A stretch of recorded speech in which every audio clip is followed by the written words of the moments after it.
सरसों का तेल बेस्ट है। ओके, उस पे हम खाने वगैरह बना सकते हैं। खाने वगैरह बनाएं, उसकी बू दूर करने का तरीका भी मैं बता देती हूँ, कोई मसला ही कोई नहीं है। जी, आपने अगर इकट्ठा साफ करना है तेल, तो आप 10 लीटर, बेशक आपका ऑयल हो, आप 10 लीटर ऑयल चूल्हे पे रखें, उसके अंदर बड़े साइज का कोयला, 2 कोयले 10 लीटर में, अच्छा, कोयले, कोयला जला के कोयला बुझा दें, उसके अंदर डालें, वो पकता रहे।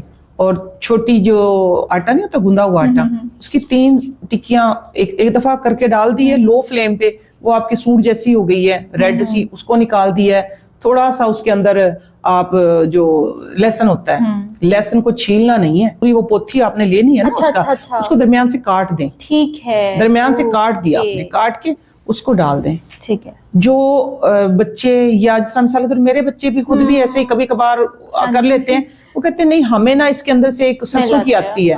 लेकिन जिस दिन से मैंने कोयला डाला है ना, उनको पता भी नहीं होता कि बना किस सालन में है। कोयला जो उसकी जो स्मेल जिससे आप लोग इरिटेट होते हैं, वो सारी सक कर लेता है, ओके, और बिल्कुल शीशे जैसा हो जाता है तेल।